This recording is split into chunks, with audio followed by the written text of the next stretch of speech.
Hello student तुम्हालोके 2026 बर्षत metric और higher secondary exam दिबा नेकी जदि दिबा तेनेहले आजिर भिडिओटो तुम्हालोकर भावे 2026 बर्षत मेट्रिक और हायर सेकेंडरी एग्जाम अलप बेलेग हबो कियो बेलेग हबो आजिर एइटो भिडिओर जरियते जनाबोलै चेष्टा करिम और तुम्हालोकर की करिब लागिब हबिहेक जानिब पारिबा एइटो भिडिओर जरियते गतिके भिडिओटो सम्पूर्ण चाबा। प्रथम कथाटो हल 2026 बर्षत एचएस और एचएसएलसी एग्जाम दुइटातेই कन्सेप्ट बेस्ड टाइपर क्वेश्चन आहिबो।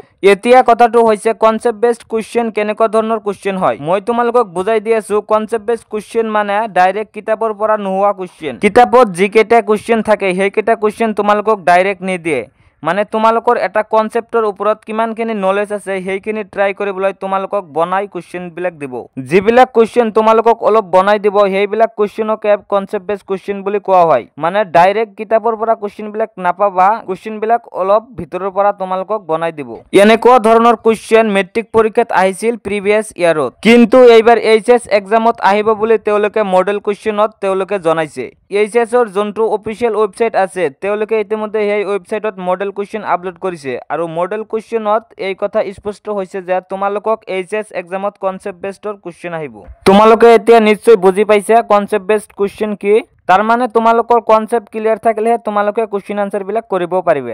एतिया प्रश्नটো हल एग्जामत कन्सेप्ट बेस्ड क्वेश्चन आहिले तुम्हालोके केनेকৈ आंसर करिब पारिबे। মই তোমালোকক ইয়াৰ হৰু হৰু তিনিটা উপায় কৈ দিম আশা কৰো কথাখিনি ফলো কৰিলে তোমালোকৰ বহুত লাভ হ'ব। প্ৰথম উপায়টো হল তোমালোকে কিতাপৰ কনসেপ্ট ক্লিয়াৰ কৰি পঢ়িবা। তোমালোকে যিমান পাৰা কিতাপৰ क्वेश्चन মুখস্থ কৰাৰ লগতে কিতাপৰ ভিতৰৰ क्वेश्चन বিলাকো মুখস্থ কৰিবা আৰু পঢ়িবা। দুই নম্বৰ উপায়টো হল তোমালোকে প্ৰিভিয়াস ইয়াৰৰ क्वेश्चन বিলাক ভালকৈ চাবা और যিবিলাক क्वेश्चन कन्सेप्ट बेस्ड टाइपर क्वेश्चन आइছিল সেইবিলাক क्वेश्चनर ওপৰত তোমালোকৰ বেছি গুৰুত্ব দিব লাগিব। 3 নম্বৰ উপায়টো হল তোমালোকৰ যিকোনো এখন স্টাডি ৰুটিন ফলো কৰিব লাগিব।